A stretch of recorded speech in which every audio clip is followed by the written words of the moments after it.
Welcome, dear viewers, to our international discussion on the Creative Society platform.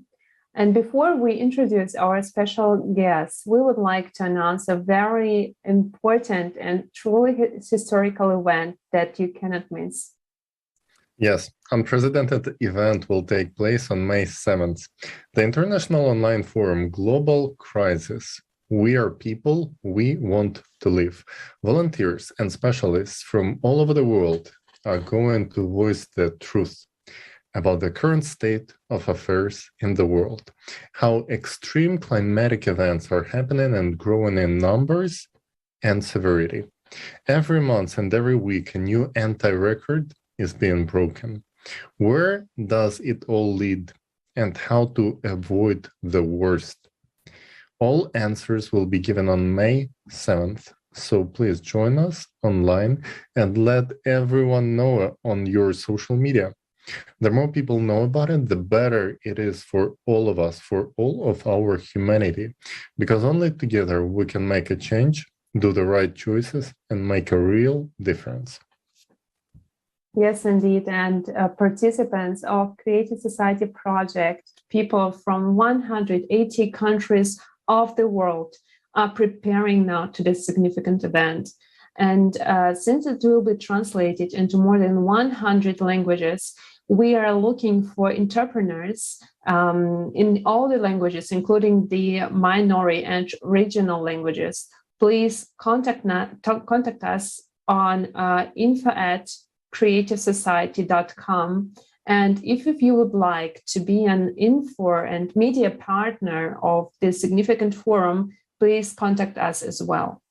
But today we have a discussion about the previous conference, Global Crisis, Time for the Truth, that was taking place on December the 4th last year. And brave people announced really amazing information, important information, and presented it to the entire humanity. And our guests today are Zahra Muhammad, Arabic entrepreneur who also interpreted the previous conference, Global Crisis, Time for the Truth, from Egypt. Hello, Zahra. Hello, and thank you for having me. Welcome. Thank you for joining us today. And also we have a second guest from Sudan, Batraldin Ali Bashir Al-Noor. He is lecturer at the University of Khartoum, Faculty of Geographical and Environmental Sciences. Welcome, and thank you for being with us today. Happy to have you with us, Batraldin. So, Zahra, you are the person who really makes a difference and makes it possible for people from all over the world to get to know this vital information in their own native language. Dear Zahra, could you please share with us what motivates you for doing the simultaneous interpreting for the previous conference? Well, I'm absolutely honored to take part in such a noble humanitarian cause as Global Crisis, Time for the Truth. When I first heard of the conference, I felt that would be a great opportunity for me to practice simultaneous interpretation. However, on the day of the conference, some devastating and painful facts about climate refugees have been revealed that made my heart stand on end. As an interpreter, I had to control my emotions. I had to hold back my tears so that I can continue the interpretation and convey the message accurately. It was a roller coaster of emotions. It was devastating. It was painful. It was disappointing. And it was satisfying at the same time. It was devastating to know that on the other part of the world, there is a female climate refugee who's been trafficked 17 times. I've never thought about that before. I've never even imagined that one day in my life I would hear these horrible facts. On the other hand, I felt satisfied because as an interpreter, I acted as a channel of transferring these vital information to your community. I mean, you help to inform your community that on the other part of the world, there are some people who go through all kinds of suffering. As we all watched over the past few weeks, the painful facts about the internally displaced people in Syria who were badly hit by the coldest temperature ever.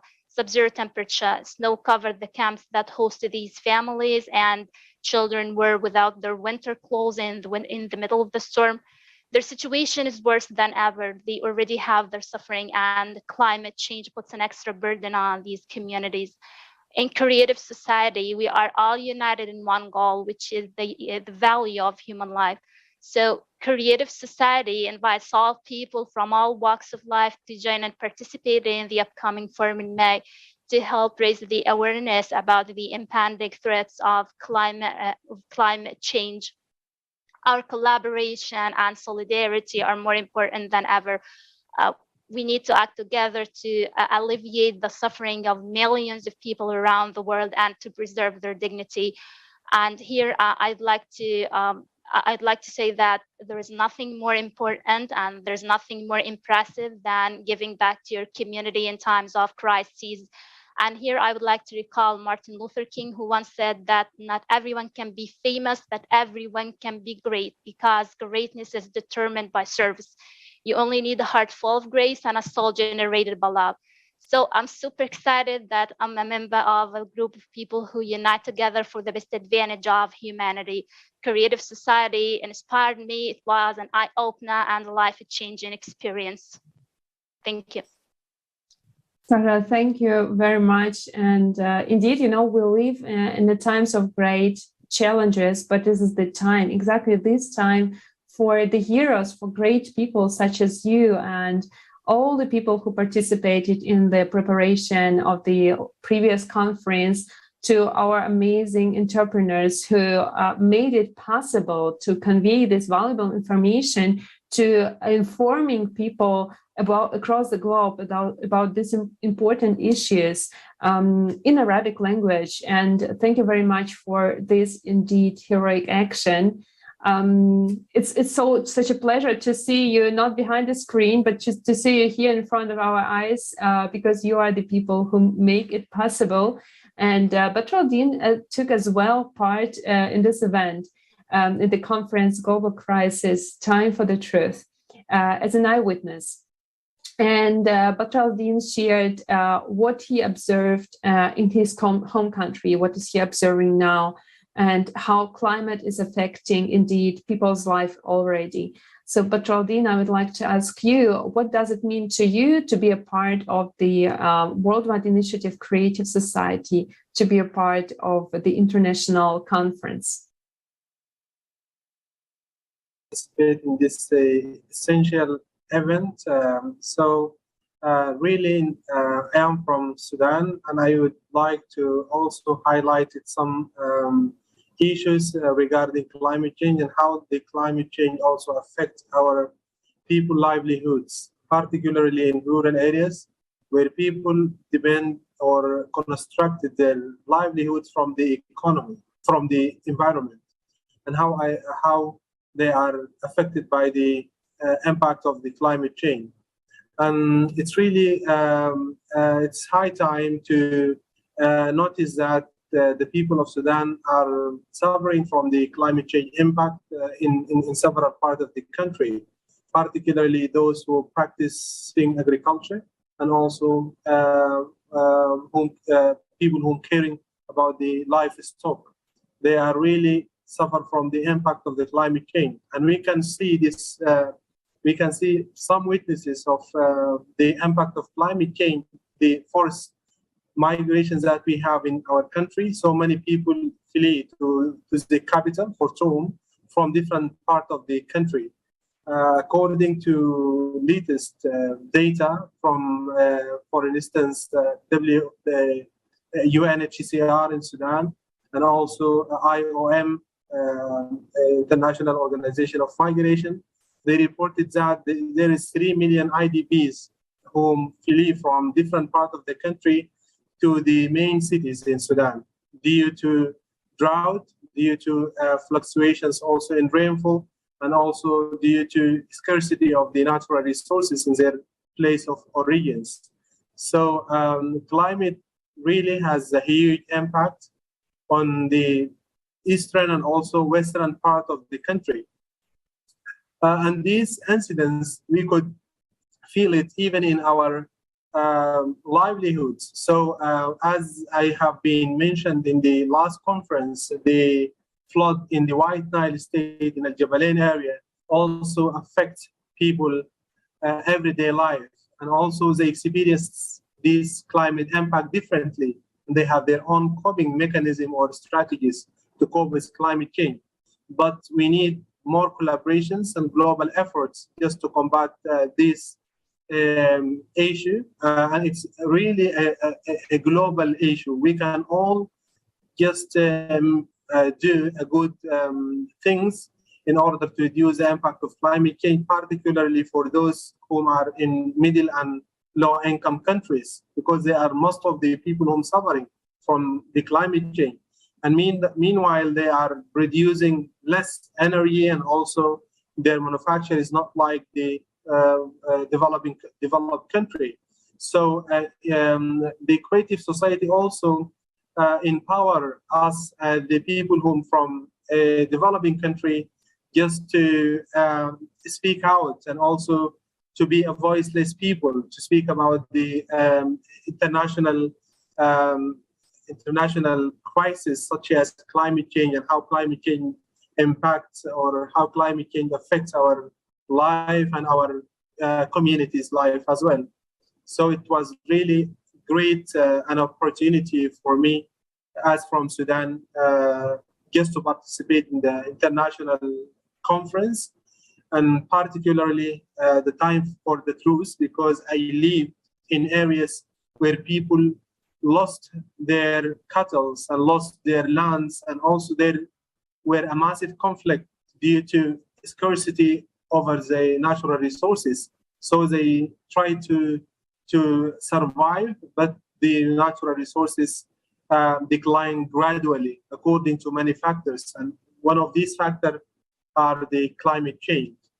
So we need to be together. We need to support each other, the different communities. We need to also strengthen our resilience towards better environment, also towards a creative society, a model society that combat different environmental and also human-made problems or crises worldwide. Yes, thank you. Thank you so much. much. Yes, thank you, Bertraldine.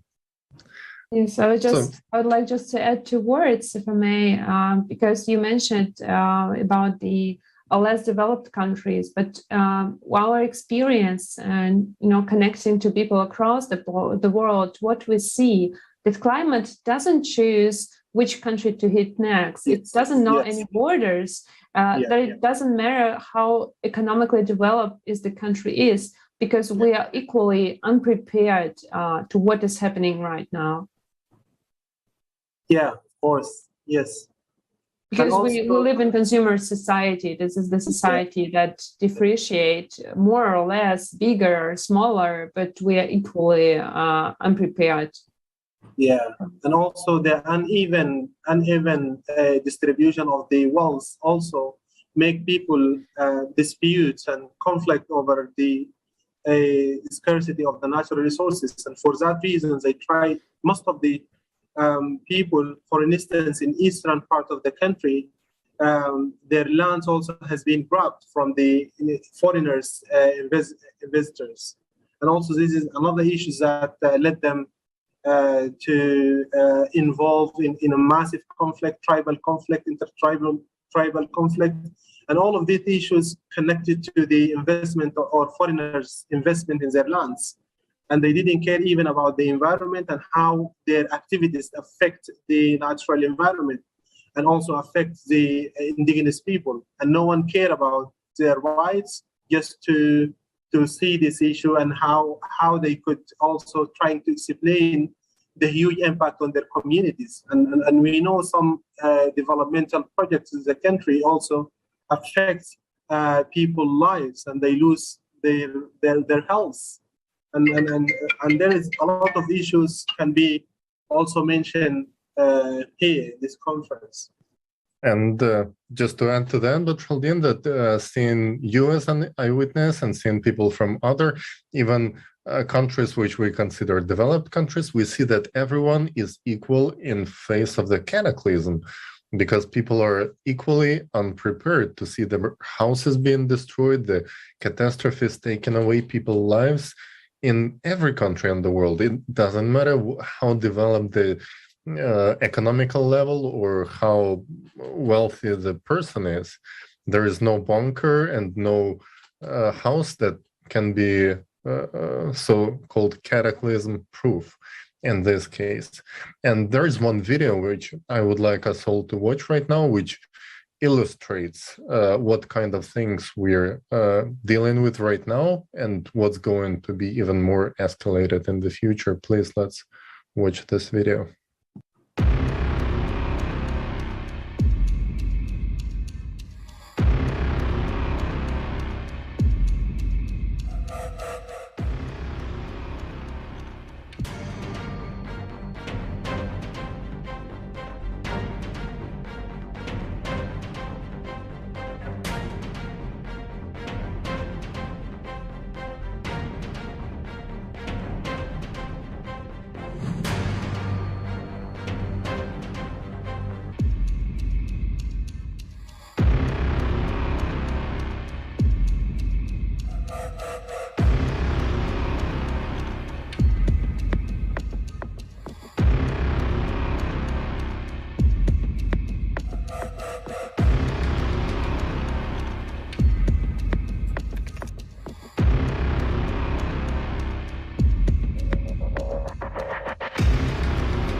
So we just seen the short, impression of how big the climate is and how difficult the situation is, how less understood that these processes are. And many, are arguing what is the real cause of it, of the climate changes. What we see that there are a lot of misleading informations and false theories about the impact of CO2 that is, putting our attention away. But there is really a big issue that cannot be ignored. And these are the eyewitnesses. I know that now people in this particular moment are observing the climate change, not from the screen of the TV, but, in front of their eyes. And this is something that cannot leave us just to be indifferent. So, Sakra, I know that you have something to add from your point, from your also perspective to this issue. Well, I would like to mention the impact of climate change on Egypt. So, Egypt has been recently witnessing unfamiliar weather patterns, including colder winters with temperatures dropping to unprecedented degrees and summers with Gulf-like heat. Since the beginning of this winter, Egypt has been witnessing repeated waves of cold. Some governorates were covered with snow, something that we are not accustomed to have here in Egypt. We used to feel wind activity for around 2 days at most, but now it extends for longer time due to climate change. from an ecological, or you can say a biological point of view, like any other country, climate change threatens the biodiversity here in Egypt. We have a list of endangered fauna and flora because of climate change. According to a study, Egypt is one of the countries that may face the risk of losing more than 90% of its income from coral reef tourism because of climate change, as these coral reefs live in temperatures ranging between 25 and 40 Celsius. And in case the temperature exceeds this limit, the reefs are exposed to bleaching and death. So another thing that Egypt may face, seaside tourists would avoid visiting Egypt in summer because of the increased temperatures in summer. Therefore, climate change would have a negative impact on the tourism industry, which is one of the most important sources of income for a lot of families here in Egypt.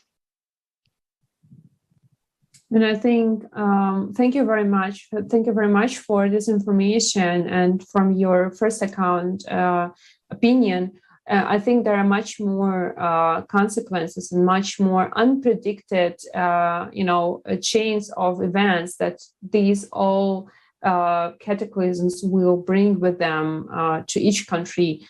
And now in the consumer society, we see that we are completely unprepared. We have this big issue and big problem with adaptation to the climatic events. So, Badruddin, I would like to ask you, since you also were sharing at the previous conference as an eyewitness what you are observing in Sudan, but what is regarding the surviving in cataclysms? So, how the people are confronted with these events now, and why we are actually unprepared, from your opinion? Okay. So far, I can just quoted the WHO at the last report from them. They said that due to the climate change incidents, the 8 million of the Sudanese will lose their foods in the end of this year, and according also to political issues in Sudan. But so far, people prepare themselves to face any climate change issues or crisis depends on their indigenous knowledge. But officially, there is no, or there is any kind of early warning system for the local communities, just to know this year will be, for instance, the shortages in rainfall, and you have to prepare yourself. And also the government sometimes miss to deliver or to offer information for the agrarian or people who different kind of seeds that has an high, for instance, high ability to adapt with drought, for instance. So we also conducted a survey in Kordofan states, 3 states in Sudan. So, and whenever we ask them how you are going to survive if the drought is being severe, and how your coping strategies regarding climate change. And they say that sometimes they trying to verify their cultivation land, just they use different kind of seeds or crops. The crops that more resistant to drought and more resistant even to severe rainfall. Because we have also fluctuations in rainfall in some areas. Last autumn, the rainfall season started earlier and it ends before it's supposed to be ended. So most of the people lost their agriculture. The productivity and also production of their feddans, for instance, were less than it was in the 5 years past or ago. So they feel that they are not able to even secure their food, and they trying to have another or alternative way. And one of these alternative things they use to move, like to migrate from their villages to cities to find another job or to support themselves or their family by providing some foods and other stuff. So people, they have their own coping strategies, but officially there is a gap in the way of people or the government also dealing with the climate change issues. We also miss some climatology records, for instance, or weathering records. All of these things we need to also to build a good database for the country in order to be spread out or just distributed out to the communities in order to be aware about the climate change. Even in our surveys, the grass knowledge about the climate change. They don't know what's the climate change, but we are trying to simplify these terms, the use of crops and how the Sudan produce, they understand the climate change and how it impacts. And they're just trying to simplify it in some words. They said that the production in this year is not like the 5 or 10 past years. And also they sometimes said that they have an scarcity in the water resources in their areas. And particularly those using hafir, for instance, like spots for saving water in the rainy season for the dry season. So they said that these hafirs depleted earlier according to the higher degree of the temperature in the dry season. So all of these incidents and all of these examples reflects a huge impact of the climate on those communities or on those people. And sometimes people also tell stories about their cattle. Their cattle also gradually declining because they lost even the grazing system. So they were dependent on the natural grazing system, and due to the massive drought, they lost the grazing areas, and they said that we even lost our livestock because they don't have any alternative just to feed their livestock, and even the food is more expensive just to buy it from the local or international market. And also this is one of the problems that the local communities face. And whenever you lost your livelihoods, you might be in danger. And also it also made a massive conflict because people trying to compete over the scarce resources. If it either land, grazing areas, or water resources areas. Let me comment a little bit because it was very interesting to find out that how much your country is being affected even by such thing as changes in the rain seasons.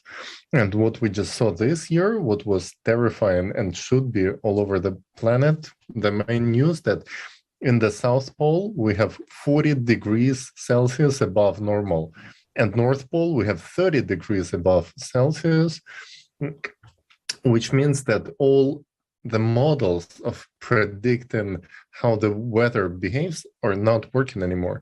The models that used to be our patterns of prediction, how the rain season, the snow season, the temperature season, they simply fail. And the question people asking is, how does creative society helps with it? What can creative society do? And I would like to answer this question, which we hear so much often. So first of all, creative society is a project that has been lasting for over a decade, where people created these 8 pillars of the creative society by asking people what unites them, what kind of society that they would like to live in. And that took over 10 years of interviewing people all over the world and understanding what we have in common, what unites us, and what is the single goal that we all can achieve together. And there are 3 very simple steps of implementation of the project. This is a very practical project, which can change everything if we want it. So people asking what exactly creative society can do to help us cope with the disasters. So creative society is a unification of people But namely, it is unification of our intellectual resources, of our humanity, of our scientific potential and technological potential. So in creative society, as opposition to consumer society in which we live today, where everything is me, greed, money, profit. So in creative society, everything for the benefit of the others. But when we improve the life for the others, we improve it for ourselves as well, but it works so much better. So in that case, when technology is working for the benefit of all of the people and information is not being hidden as it is today for the benefit of elites of one or another country, information is open and transparent, and therefore conditions are being created for all of us to know the information and to predict where which cataclysm is going to happen, what's it going to affect, which territories, which people, and unified system of rescuing people, right? Today we waste in resources of having local military forces, local enforcements, local services. But imagine if we can actually, as a civilization, unite our resources and create a service that would help worldwide people. We know something's happened over there. We send our helicopters, ships. We can just save human lives because this is the highest value in the creative society. And this changes everything. Unification. It's a simple word, but it means a lot. It can really change. And that's what we really want. Let me pass the word to Tonya. Let's see. Yes, I would like, thank you very much. Also, from my side, I would like to add regarding the question how the creative society will help us to overcome these global cataclysms. So, for example, today most of the disasters, so big disasters, cannot be predicted. So that because warning systems also not working as they should, or not always also enough rescuers in the places, and they simply cannot get to hard to reach areas where people have to be evacuated. And after the disasters, it sometimes takes years for people to rebuild their infrastructure in the city, to build the housing and find the jobs. In the creative society, all of this can be avoided because science will not develop the new lethal weapons with this piece of 27 Mach. Can you imagine just that? What we're doing right now in the times of global cataclysms, inventing new weapons, how stupid it is and actually unbelievable. But instead, we will improve the methods of predicting the cataclysms and those means of warning the population about the events. What we also will have the cataclysm-resisting infrastructure that will be built. And single response and rescue service will minimize the risk of loss of human life, because there will be unlimited and technical capabilities and a lot of human resources that will really help to survive, to save the human lives. And, all these resources will be aimed to prevent all of this, and rather than dealing with consequences as we have it now in the consumer society. Also, in a short time possible, it will be, just very simple to build the housing. We have technologies like 3D printers that are not available in the consumer society today.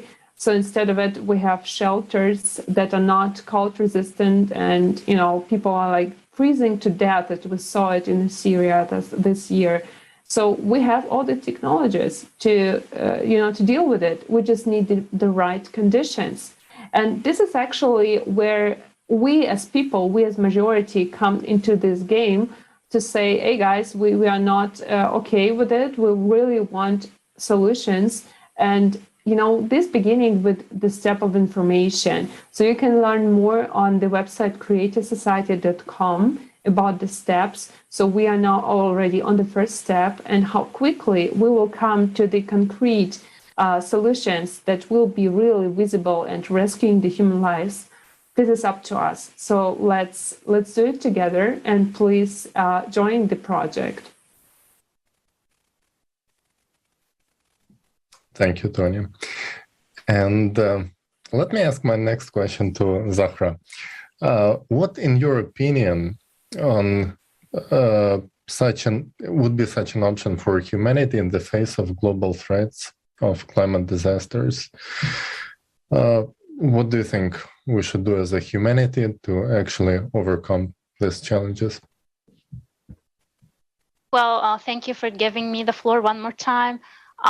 From my point of view, I think that first and foremost, we need to pass binding laws to protect refugees. People who are forced to cross the borders because of floods, drought, or sea level rise often find closed borders and little assistance, despite the fact that some of them come from poor regions that have contributed little to global warming. For example, in 2020, one of the most industrialized governments refused to grant asylum to people claiming to be climate refugees and denied that it had any intention to recognize escaping from climate change as a reason for obtaining asylum. The refugee situation shows very clearly the crisis of modern day society, where money is valued above human life. People who have migrated from other countries are often looked upon as the dregs of the society. However, if we pay attention to global climate change, it's obvious that any one of us could be a refugee tomorrow. Billions of people will move in search for a safe place to survive when natural disasters hit their homes. What I really appreciate about creative society is the fact that it's a holistic project. I mean, it is not only dedicated to climate change and natural disasters, but it also takes into consideration the spiritual and moral qualities of the society. Human beings should be rich in spiritual and moral qualities. We need to respect each other. We need respect for all people. And since we are all in this together, we need to help and support each other. And here I'd like to stress that there's nothing else on earth that would be more valuable than human life. That's why scientific, industrial, and technological activities of the society should be aimed exclusively at improving the quality of human life. Education should be equally accessible to all people. And in this regard, we need to start with young people in early ages. We need to teach them to appreciate and welcome the diversity of human race by exposing them to other cultures. And therefore, we will have an adult who respects and welcomes other nationalities. We need to teach them how to find joy in caring for others as well. This is part and parcel of the educational process.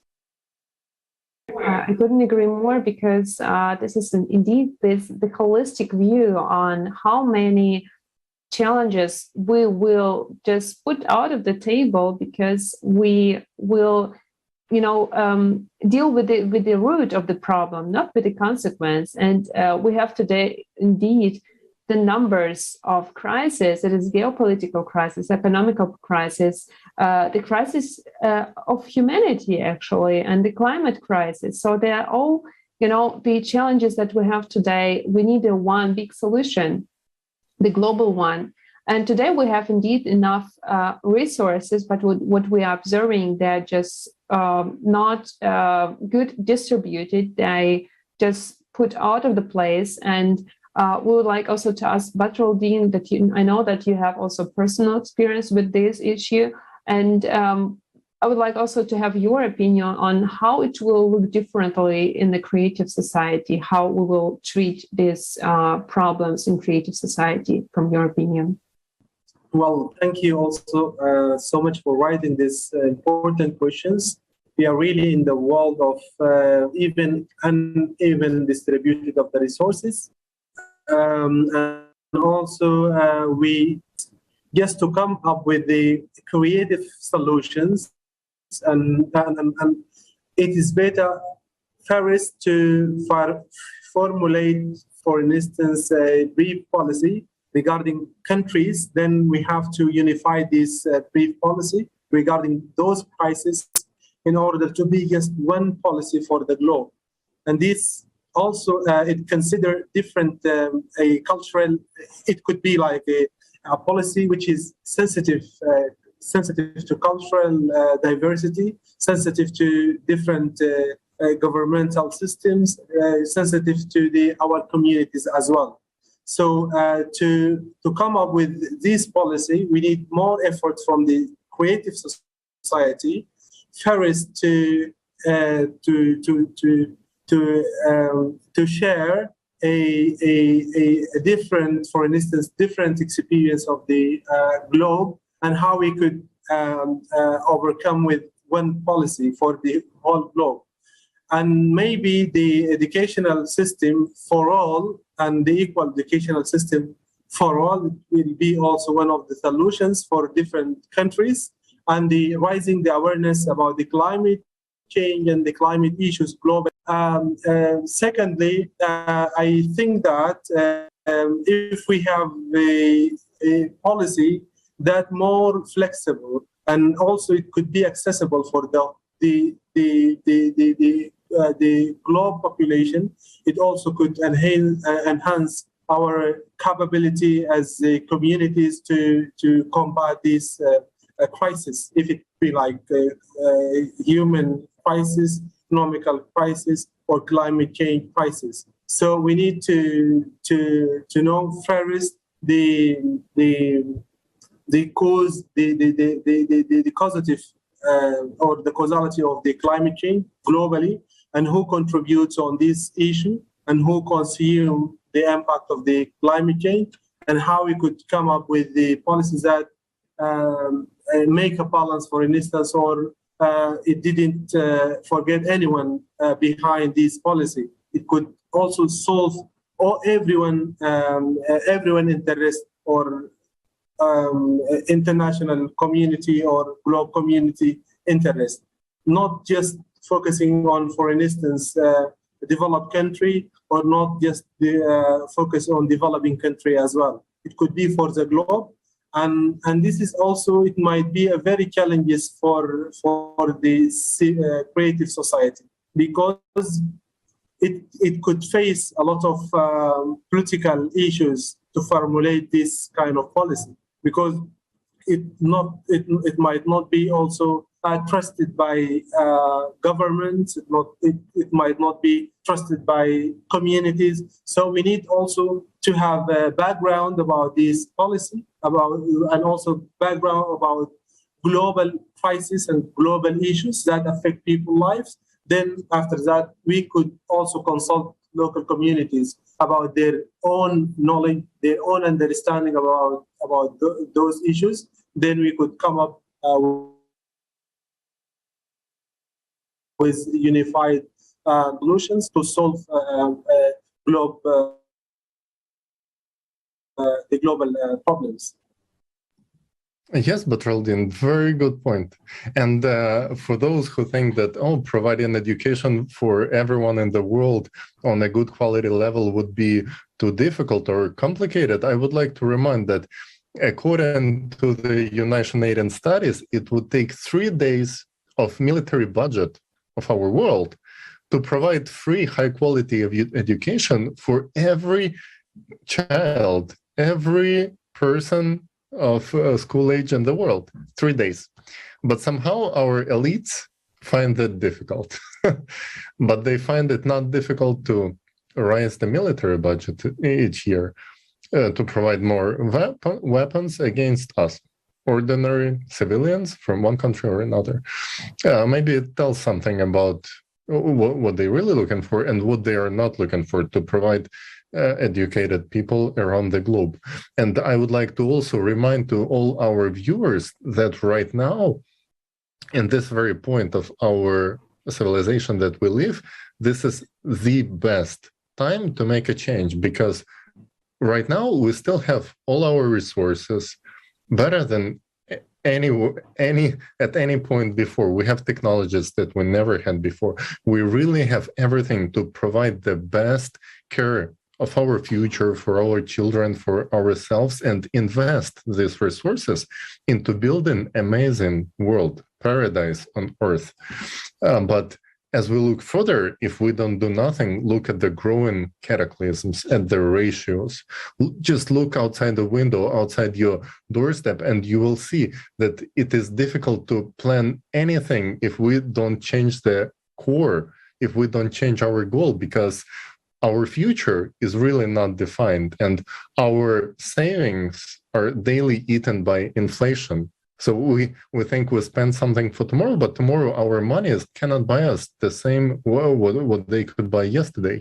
And we are one step away from a huge global economical disaster, which is already starting. I think it's obvious for everyone to see. And huge geopolitical crisis. Our world, which was globalizing, is falling apart into small zones, and they making big tensions, let's call it this way, in our world. But all of this, it's not even the biggest problem. The worst problem is the climate crisis, which is leading to huge global climate catastrophe. Because if politicians can negotiate with one another, no one can negotiate with climate crisis. No one can pay money to tornado or volcano for it to stop erupting, or to the earthquake for it to just not occur. That doesn't happen. We don't have the technologies right now. And this is why we have to invest our resources into building these technologies that would save our lives of our children.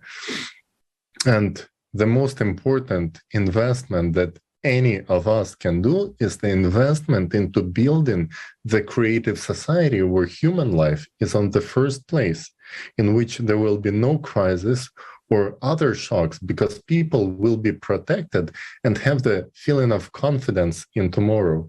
Let's watch this one video, which will explain a little bit more about it.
Friends, I would like to, first of all, thank both of you for coming here and being with us today. You've been amazing, and it's so great to see that creative society unites such wonderful people from around the globe.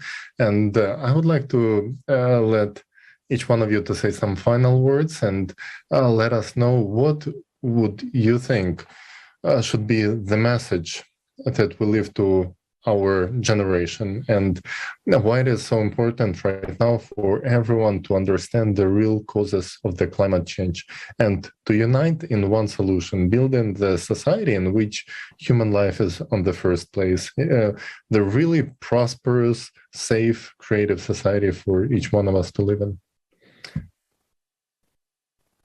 Zahra, let's start with you.